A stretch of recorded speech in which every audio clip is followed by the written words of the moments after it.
Swapna, Shushuptir, Buddha Jagaranam, Swapna, Shushuptir, Iti, Ritaya, Shushuptir, Iti, Ritaya, Ta, Yenavanu, Bhuyante, Ta, Yenavanu, Bhuyante, So, Yaksha, Purusha, Hara, So Yaksha, Purusha, Para, Buddha Jagaranam Swapna, Shushupti Iti Vittaya, Chayane Vanubhuyante, So Yaksha, Purusha, Para, Buddha Jagaranam Swapna, Sushupte iti vittaya, Chayane vanubhuyante, Sojaksha purusha para. Bolo.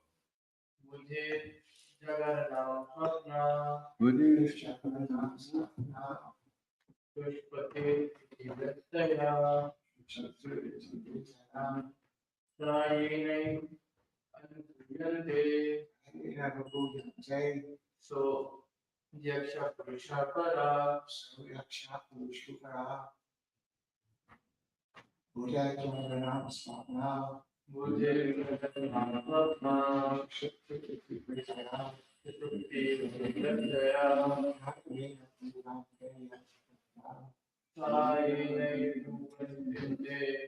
So Yaksha Purushapara, so Yaksha Purushapara,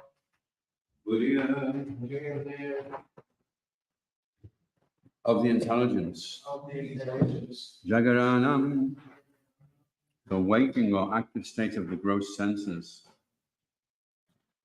The waking or active state of gross senses. Swapna, dreaming, activity of the senses without the gross body. Dreaming, activity of the senses without the gross body. Sushupti, deep sleep or cessation of all activities, although the living entity is the seer. Deep sleep or cessation of all activities, although the living entity is the seer. Iti, thus, Ritaya, the various transactions. Ta, they. Yena, by whom. Riva, indeed. Anubhuyante, are perceived. Sa, that. Adyaksha, overseer who is different from the activities. Purusha, the enjoyer. Para, transcendental. Translation.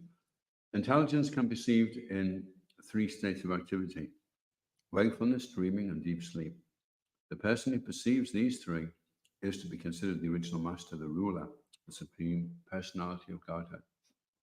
Responsibly, please. Intelligence can be perceived in three states of activity: wakefulness, dreaming, and deep sleep. The person who perceives these three is to be considered the original master, the ruler, the supreme personality of Godhead.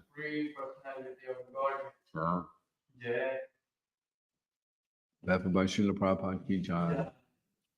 Without intelligence, one cannot understand the direct activities of the senses, nor can you understand dreaming or the cessation of all gross and subtle activities. The seer and controller is the Supreme Personality of Godhead, the Supreme Soul, by whose direction the individual soul can understand when he is awake, when he is sleeping, or when he is completely in trance. In Bhagavad Gita 15:15, the Lord says, Sarvasya chaham hridi sanavishto mataha smriti jnanam apunam cha. God, thank you very much. Apuhanam cha. I'm seated in everyone's heart, and from me come remembrance, knowledge, and forgetfulness. The living entities are completely absorbed in the three states of wakefulness, dreaming, and deep sleep through the intelligence. This intelligence is supplied by the Supreme Personality of Godhead, who accompanies the individual soul as a friend. Srila Madhvacharya says that the living entity is sometimes described as sattva buddhi, when this intelligence acts directly to perceive pains and pleasures above activities. There is a dreaming state in which the understanding comes from the Supreme Personality of Godhead, Mataha Smriti Jnanam Apohanam Cha. The Supreme Personality of God, the Super Soul, is the Supreme Controller, and under his direction, the living entities are sub-controllers. One must understand the Supreme Personality of Godhead with one's intelligence.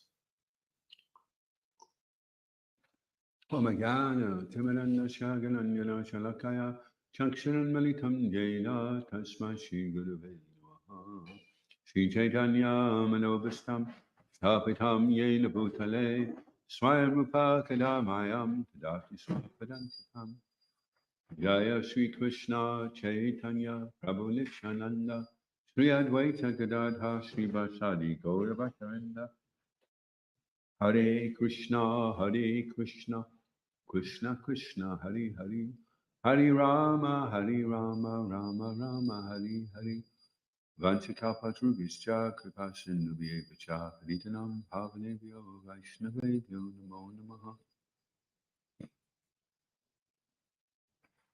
So Srila Prabhupada ends by saying that one must understand the Supreme Personality of Godhead with one's intelligence. So would anybody like to explain what that means? If you have to understand something with your intelligence, what would be the difference between understanding something without your intelligence? Supreme Personality of Godhead is all like he is the knower of all activities. We are knower of only of our body, not even completely, but Supreme Personality of Godhead is knower of all activities, of everything. Well, that's, yeah, Prabhupada's saying that. But at the end, he says you must understand. So he's saying you must understand. So it's not optional. Somebody may say, well, I don't think I believe in God, so I'm not going to bother. But you must understand either way. Either he is there or he isn't there. You have to understand one way or the other. But still, it's with your intelligence. So what does that mean if he's saying you have to understand with your intelligence? What would be the difference between that and not understanding without your intelligence? Without intelligence, it would mean I'm just guessing that, oh, I think there is a God. I don't think there is a God, whatever. Like, I'm thinking that with intelligence, I'm speaking with facts and proofs that I read Bhagavad Gita, Bhagavatam, or other scriptures. And see, according to these scriptures. So we have understanding with the intelligence, then we have understanding with the mind. So what does understanding with the mind look like? If you understand something with your mind, what does that mean? It means it can change. You may understand with your mind that you don't like this person.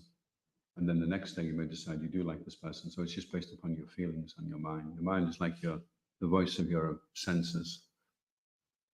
So that would be the mind. And then grosser than that would just be just understanding like an animal. An animal doesn't really question, it just kind of accepts the situation for what it is. But that would be understanding on the bodily concept. And the mental platform would be on your feelings. And then the intelligence, what would it be to understand with your intelligence? What's another word for intelligence? If you say to somebody, how do I determine which way to go? Brain. The word determine is interesting because to determine something, your level of determination will indicate how well you can determine something. So if a person wants to understand something with his intelligence, It really means understanding something with determination. You have to be determined. So you may be a student, for instance, and you'd like to understand aerodynamics. So you resolve that you'll commit yourself now to this process to eventually achieve the point of understanding. But you won't immediately understand because you'll have to study and assimilate all the facts. But with determination, you'll come to the point where you conclude that therefore aerodynamics works like this. And then you can say you understand with your intelligence. So Prabhupada said the intelligence is next to the soul. And once something's established with the intelligence, it's practically unshakable. Once we can get to that stage of understanding something. So you could say we're in the process of understanding that Krishna is the Supreme Personality of Godhead. And one of the symptoms of intelligence is that automatically there's questions.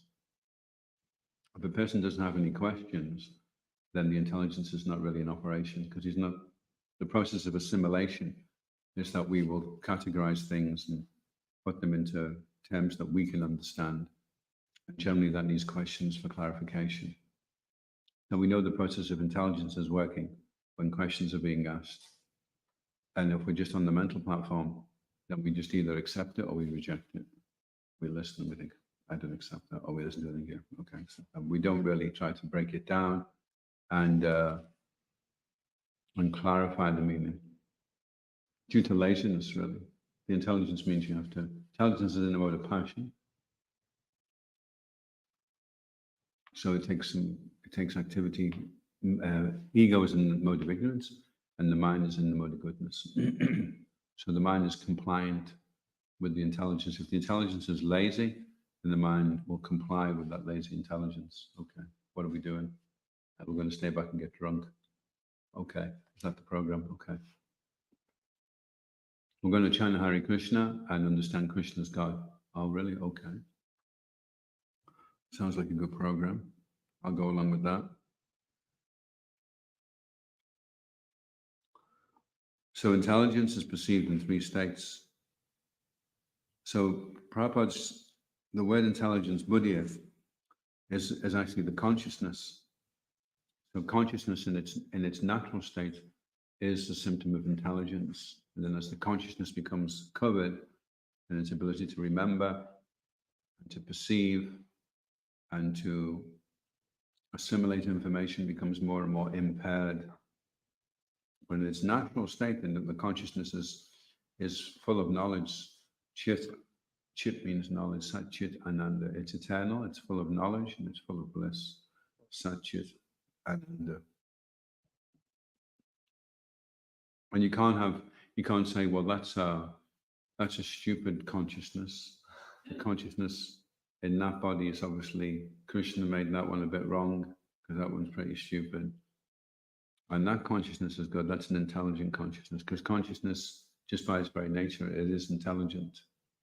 It does have the ability to perceive and to be coherent and to put information together and work out the implications and the ramifications of what that information is bringing. And the more that's impaired, then the more the consciousness is covered. When the consciousness comes up to its pure state, then all the gates are illuminated by knowledge. Krishna explains in the Gita, the gates of the body are the different apertures through which we're perceiving the external world.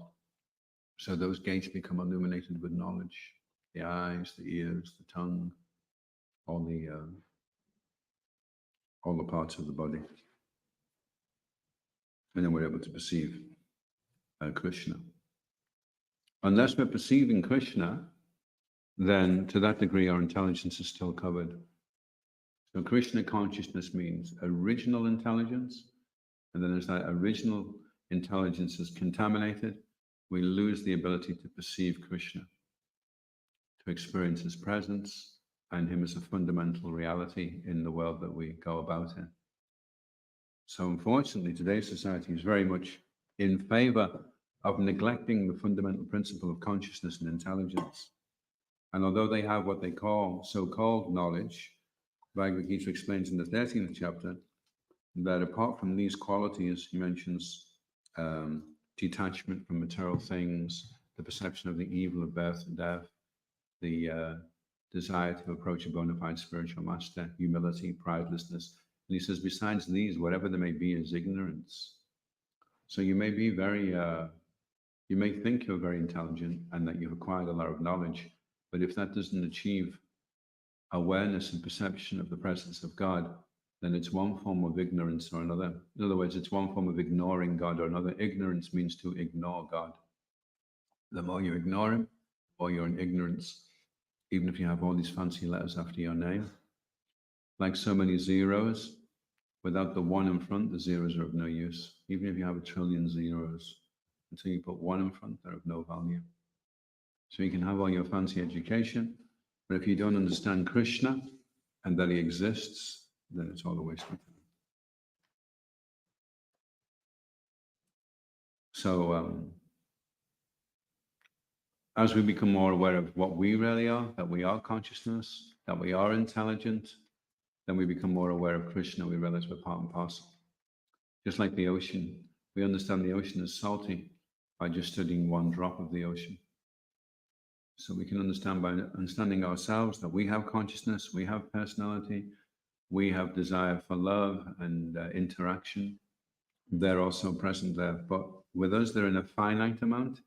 And in Krishna, it's an infinite amount. Infinite, infinite.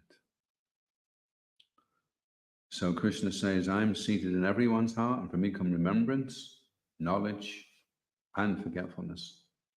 So why would Krishna give the living entity forgetfulness?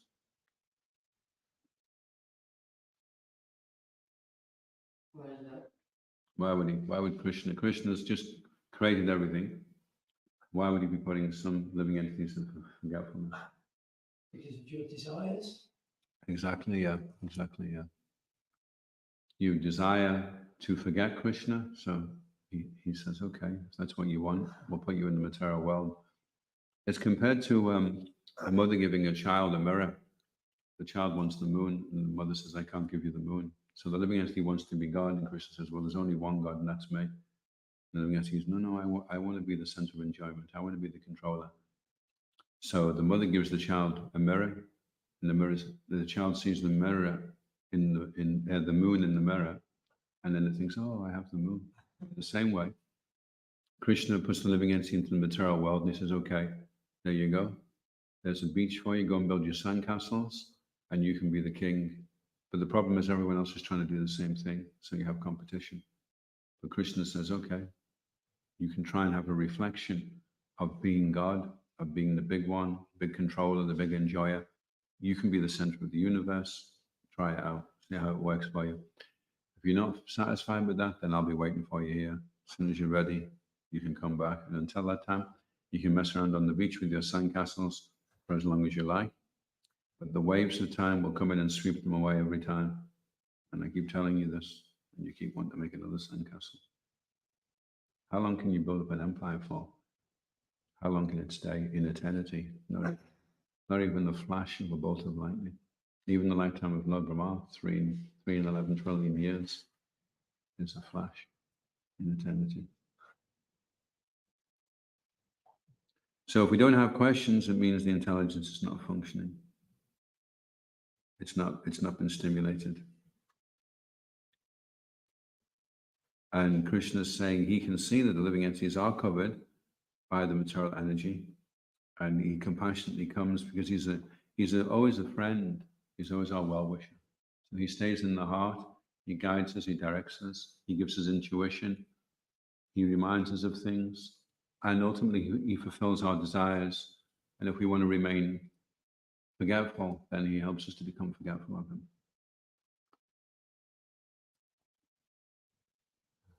So we're in a dreaming state right now, because the dream is that there is no God. And when we wake up from the dream, then we realize, oh, actually there is a God. He is there. So in terms of percentage, how much are we able to perceive God? Can we perceive him 10%, 20%, 30%? Self-realization means you address yourself and you look at your progress and you think, when I first started this process of Krishna consciousness, I was maybe about 2% conscious of God. Maybe there was something there, but I wasn't very aware. Now that I've been practicing Krishna consciousness, I'm 20% aware that Krishna is there. I can taste him in the prasadam. I can hear him in the kirtan. I can experience him when I'm chanting his holy name.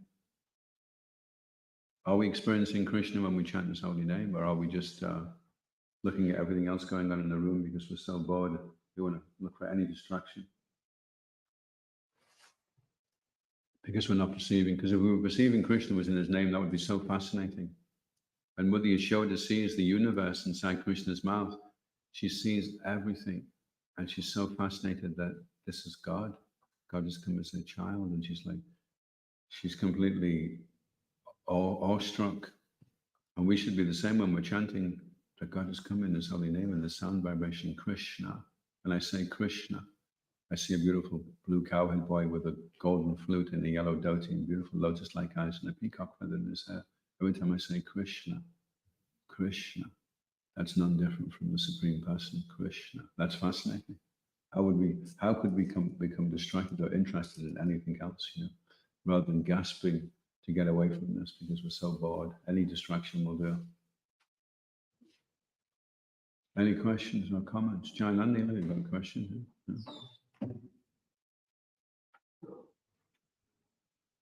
Sometimes I just Prabhu that we listen and if we accept it or just reject it, that's our mind. But if we really ask questions, that's we're using our intelligence. But sometimes what the speaker is speaking, what if we completely understand it and accept it, like there's complete reality. Well, generally, if you're hearing something and you really understand it, you like to offer that reflection, to enhance what is being said. So in that sense, you're still contributing. You're not passive. Intelligence isn't passive. Intelligence is proactive. Mind is reactive. Like somebody may come up who's say 16 foot tall and may slap you in the face. And the mind will be reactive. It'll be, who does he think he is? But the intelligence will say, hold on a second, he's 16 foot tall. If you wind this guy up, maybe he'll pull you in half. Just be nice. Just say, oh, sorry, I must have been in the way, sorry. So the intelligence will override the reactive state. And it's proactive, it's driven by values. At least it should be driven by values, ideally. So because it's proactive, then when you're hearing things and you agree with it completely, then you naturally want to contribute and say, well, you were saying this, and actually I was thinking of it in this way also. That's what Sangha is like. We do a Japa Sangha once a week, and we always get together and we talk about the holy name, and we look at it from different points of view, and what do you think it means by that? And then as a body, we synergize. 1 and 1 equals 2, but 1 and 1 when you synergize equals 11. So you get much more out than you put in when you synergize. Any other? Well, I have a question. Yeah. You said intelligence can be perceived in 3 states. Understand wakefulness and dreaming. Got deep sleep. How can it be perceived? Where does it say that?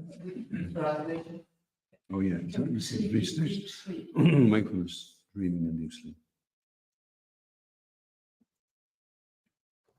Yeah, it's interesting because he goes on to clarify that the person who perceives these 3 is to be considered the original master. So the nature of God is he's called Swarat and Abhigya. It's in the first verse of the Srimad Bhagvatam. So Swarat means he's independent of any laws. So if he walks off a cliff and decides he doesn't want to fall, then he doesn't have to fall. He can stand stationary in midair. He's not going to observe any of the laws. He's the lawmaker. And Abhigya means he's fully conscious of everything that's going on. So whereas we are not conscious because we're in deep sleep, the person who can perceive those 3 is considered the original master. And he's the Supreme Person. So Krishna, although Krishna sometimes in his pastimes he sleeps, he never actually stops being conscious. Even when he's Mahavishnu and he's lying in the ocean and all the bubbles of the universe is coming out of him, he's in the Yoga Nidra. But at the same time, he's fully aware of everything going on, and he's entering every heart of every particle in the entire creation. So his consciousness is never covered over like ours. you were talking about Japa right now. And one question was Japa. Reading Shishtastakam yesterday today. The sixth verse that comes, Nayanam Galadashudharaya Vadaram Pratidharudhaya Puripinichitam Vukukada Tavanaha. Vishiti. So, like translation, like Mahaprabhu saying that when will I take your name in such a state that I start crying, my body will have goosebumps all over it, and like my voice will be so heavy that I won't be able to properly able to take the name. So how can we also come that such consciousness that become that mood that we really want to cry, we really want to have goosebumps whenever we chant the holy name of the Lord? Yeah, I've just been reading the introduction to volume 1 of Vilapa Kusumanjali, and this point comes up about separation. So we understand separation when the gopis, when Krishna goes to Mathura, the gopis are in separation. But what we maybe don't appreciate is that when you're yearning to be an exalted devotee and achieve high levels of consciousness, and you're not, then you can be experiencing separation from the sadhya. You're a sadhaka. You know what the sadhya is. What's sadhya? Jananda? Sadhya. Sadhya. You don't know what sadhya is now. You know what a sadhaka is? What's a sadhaka?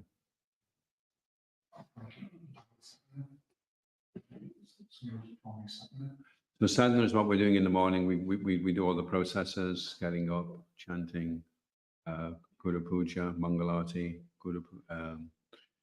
deity greeting. So that's our sadhana, our program. And the one who's following that is a sadhaka. And the goal of that is sadhya, is what to achieve. So when you're trying to achieve that sadhya, then you may be experiencing separation. And you're lamenting, I wish I wasn't so fallen. I wish I wasn't so uneducated, so uninterested. I wish I was more into this. And that yearning is the process that Lord Chaitanya taught. He never went around saying, I've just seen Krishna, I'm going to have a fantastic day today. He was running all the time to try and find Krishna. Where is he? Is he in the bushes? Is he over in the Jamuna? All the time he was in this mood of... So Krishna, Lord Chaitanya was showing us that to achieve perfection, the best way to do it is through separation. Because although you're experiencing separation, you also experience connection with Krishna, because that yearning is a type of connection also. They say that Vipalamba is more intense than Sambhogya. Sambhogya is when you meet, and Vipalamba is when you're yearning to meet. And when you meet, it's never quite intense as that anticipation.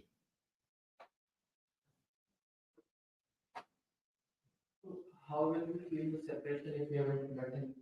If we haven't met Krishna. So then we have to feel separation from feeling separation. But I wish I had met Krishna. If I'd actually seen Krishna, wow, I wouldn't be interested in anything else. What a shame that I haven't even seen Krishna once yet. If he would just show me one drop of mercy, just let me have that glimpse of him, then I would never want anything else ever. So that's the Sadhika Zena's prayer. He's praying like that. Tatina Kampamshi Shukshamano. I will accept whatever is due my way as just a small token, and then it will become my rightful claim, the embrace of Krishna. But I'll have to be patient to earn that, and yearn. And Radharani, Krishna says, when they finally do reunite after 100 years of separation, Krishna says to Radharani, what benediction would you like? And Radharani, being the ocean of compassion, she's not interested in herself.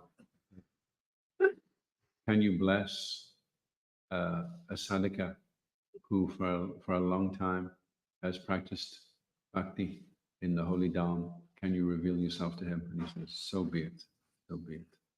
So by the blessings of Radharani, that yearning will bring Sambhogya eventually, one day. Aparada Guchi Shudana Maruchi Kripa Bali Habi Hridaye Sanka. When will that day be? When will my offenses ceasing and taste for the name increasing? Oh when, oh when, oh when will that day be mine? So you can experience that kind of separation. When we're chanting in the morning, Prabhu, Yeah. sometimes to some people, and to me mostly it happens, we are chanting, Sometimes like we like doze off sometimes because it's morning time and everything. We might feel like extremely bad afterwards, but how do we improve that situation? Of dozing off. Any of the devotees like to help with that one? How do you cope with dozing off? You ever experienced dozing off? Yeah. Stay on your feet. They say actually, if you're an antelope and you don't want to get eaten by the wolves, there's one technique the antelopes use. They stay with the pack, and the stragglers are the ones on the end. They're the ones that wander off, go and do a bit of reading or go and make a cup of tea, and they're the ones that the wolves go for, the stragglers. So we have to keep up with the pack, even if the pack's very small. We have to keep up with it. The ones that are running towards Krishna, following the program, fully there for every, because our day is structured 24 hours, and Srila Prabhupada has given us these early hours in the morning. Now, if you think about it, we didn't normally have those early hours in the morning, because most of us would rise about 8 o'clock, 9 o'clock. And if you're rising at 3, then that's a third of your day wasted in the mode of ignorance already in this deep sleep. And Srila Prabhupada's giving us an extra third of our life that we never had before. And all he's asking us to do is get up early, read the scriptures, chant the holy name, attend Mangalarti, and attend the morning program.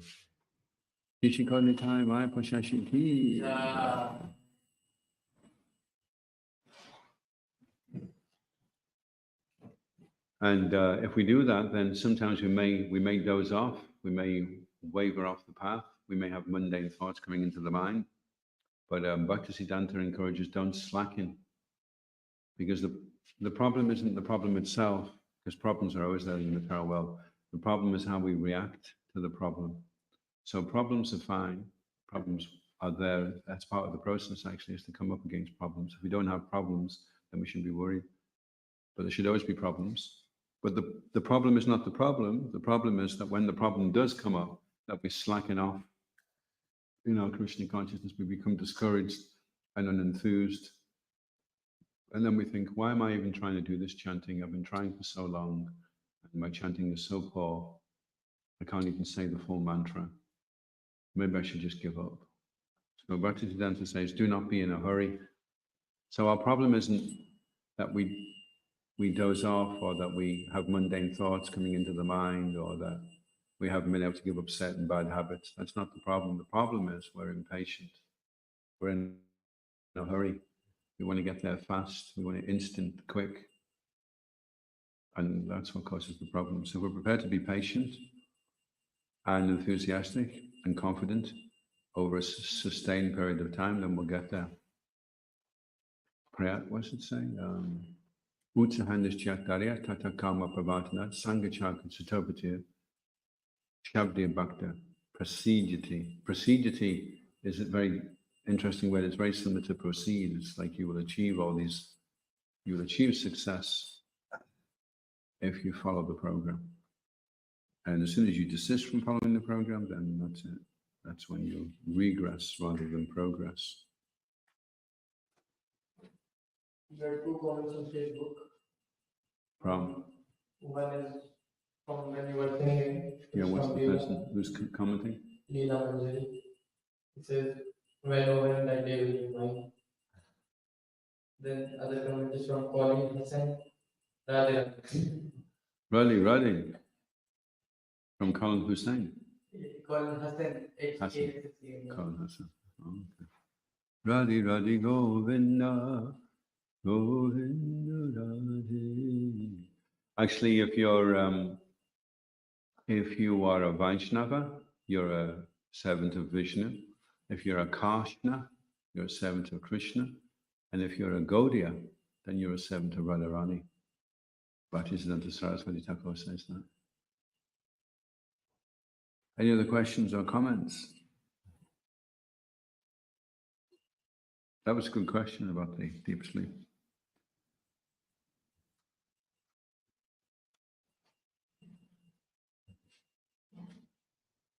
So at the end, okay, I'll ask a question and see if anybody can answer this.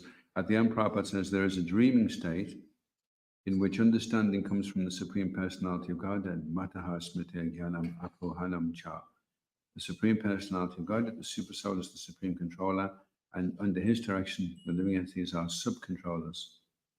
One must understand the Supreme Personality of Godhead with one's intelligence.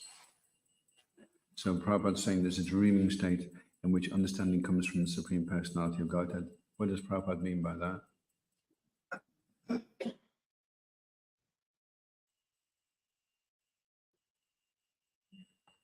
A dreaming state in which understanding comes from the Supreme Personality of Godhead. What does that mean? The life we are living right now is all a dream. It's all a dream. Any advances on that? Lessons of the sent through dreams. That is also, I don't know whether that's quite what he means. That is also one way of looking at it. Quotation in Sanskrit is coming from 1515. Situation every is hostile from you, commandments, logic, forgetfulness, how the Vedas are to know, do down the Veda, and know the Vedas. So what does that mean then? That there's a dreaming state in which understanding comes from? In Bhagavad Gita, Prabhupada gives his definition of Maya, that which is not. The dream is also that which is not. We think it is happening, but it's not really happening. That is Maya. And in this state of dream, we come in contact with the spiritual master. He helps us wake up from that dream. Well, Prabhupada is saying there is a dreaming state in which understanding comes from the Supreme Personality of Godhead. So can you give an example of what that is when there is a dreaming state?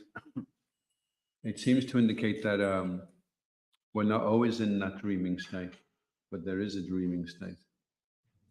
Like Jagay and Mother, they're dreaming all along, thinking themselves to be body doing all kind of crimes. And then they come to contact with Nitya and then their dream is shaken up. Yeah, but this is different. It's saying there's a dreaming state in which understanding comes from the Supreme Personality of Godhead.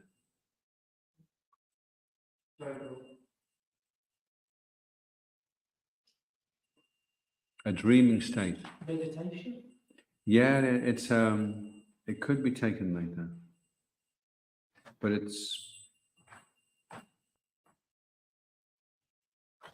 well, I'll put this forward and see what you think. There's a dreaming state in which understanding comes from the Supreme Personality of God. So when you're in a dreaming state, you're so covered over that you can't understand anything. You're incapable of understanding anything. So Krishna steps in, and with instinct and intuition, he guides you, although you don't really know, why you're doing this, but somehow or other you're being propelled in a certain direction with a certain. It's like when the living entity dies, he has a bucket list of things that he's not done in this lifetime, and they get taken into the next life. And although the living entity can't remember his past life, Krishna reminds him. He says, "Didn't you want to be a king?" Or no, it was a pop star, wasn't it? You wanted to be a famous pop star and drive a red Ferrari. Do you remember that? And then the living entity isn't consciously aware, because after each life, when he dies, all his memories are wiped away. Well, Krishna in his heart, out of his affection for the living entity, he reminds the living entity, no, you want to be a famous pop star now? And then the person finds himself. But now, because it's the next lifetime on, maybe in his last lifetime he wanted a horse and carriage, and now he's driving up the motorway in a horse and carriage, and he feels like a total numpty, because that was a past desire from a past life, and now it's not appropriate in the next lifetime. So quite often with our desires, we're a lifetime behind. What's getting fulfilled now is what we desired in the last lifetime, but now we're desiring something else, and we won't get that till the next lifetime, by which time we'll be desiring something else again. So Krishna's going along, and although we're in this dreaming state, he's giving us understanding and trying to make meaning out of things for us. So there's some sense to our existence, some purpose to our existence. But it's never quite what we want at the time, because it doesn't happen immediately. That sound right? There is a dreaming state in which the understanding comes from the Supreme Personality of Godhead. And then toward the end, he says, one must understand with one's intelligence. So another interesting aspect to that is to understand with your intelligence means to accept understanding from others who've realized. You use your intelligence to discern that I accept this person as a bona fide spiritual master. I'm going to approach him now to clarify something. I've read this in the scriptures. I don't understand quite how that applies to me and how to implement it. Therefore, I'm going to ask the spiritual master. And through his great wealth of knowledge, Tattva Darshana, Tadvadi Panipatina Pariparsnina Seva Upadekshanti Teganam. I know the last bit. Jnana. Jnanayam Tattva Darshana. Tattva Darshana. So Darshana is to see and Tattva is the truth. He's seen the truth. I'm going to approach this spiritual master now, and he's going to give me the intelligence. He's going to give me the determination to push towards Krishna, push through the material energy, all the distractions, all the sensuality. He's going to give me the intelligence. And also interesting as well, Shastra and Astra. Astra is a weapon, and Shastra is full of weapons to disperse the darkness. Armed with yoga, stand and fight. Comment. A comment from Leela, little one. she's saying, I wonder if it means that we are doing a sadhana and seva just because it feels like it's the right thing to do. Feels like it's the right thing. Yeah, even if we have a good understanding of why Krishna giving us the certain knowledge to carry out of activities in the process of understanding Krishna. Let me see if I understood that correctly. So it may be that we are doing our devotional service, but we don't fully understand why we're doing it, but we feel like it's the right thing to do. So out of sentiment, we're doing something. So the stage of devotional service is that it's done out of sentiment, which is basically a person in distress. Then he comes along to this process. He feels relief. He feels happy, he feels auspicious, but then he has to progress from being in distress to come to the top of the four types of people that tend to Krishna: the curiosity, the searcher of wealth, the distress we've just mentioned, and finally, that one in search of the absolute truth. So we have to upgrade.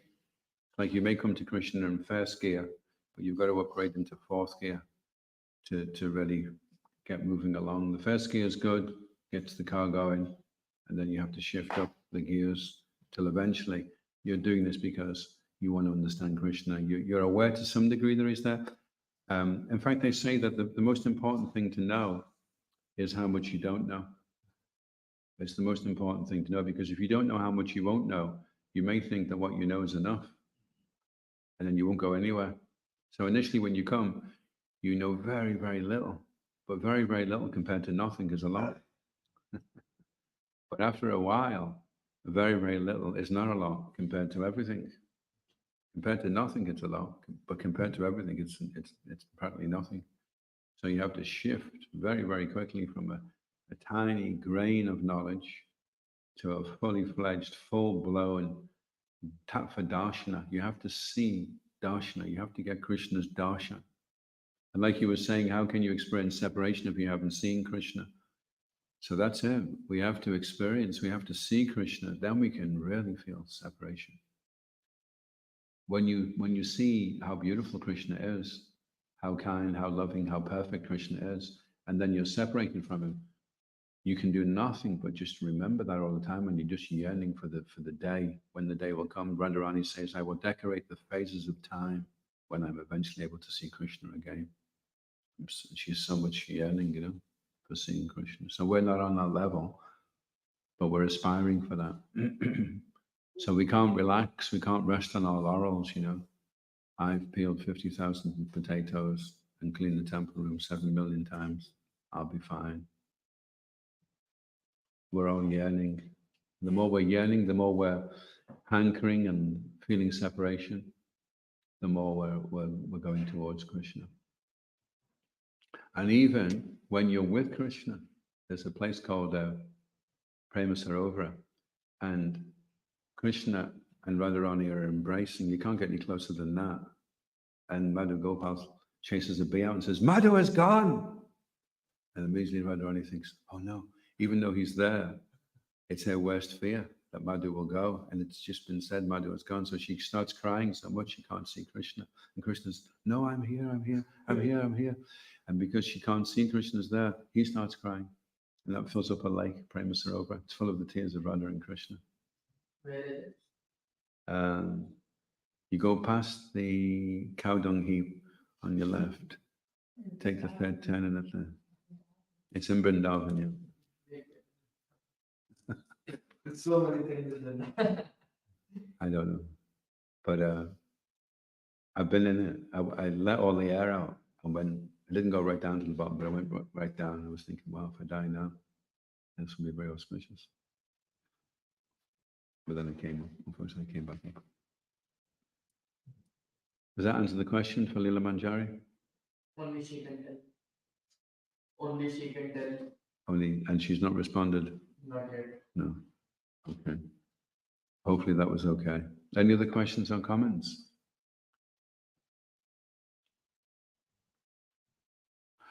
It's Bhagavatam is amazing. It's it opens up a realm where there's where people live for 311 trillion years. There's 8,400,000 species of life. There's 14 planetary systems. There's people that were 20 foot tall living for hundreds of thousands of years. It's a big world, and we're in a very stunted world view right now, based upon Tesco's and the #1 in the charts and the latest fashion, which is like such a tiny, trivial existence compared to what's available in the human form of life. Leela Manjari says thank you. Thank you for your thank you. Right, well, we've got a big day on today, so we'll finish now, unless there's any burning questions from anybody.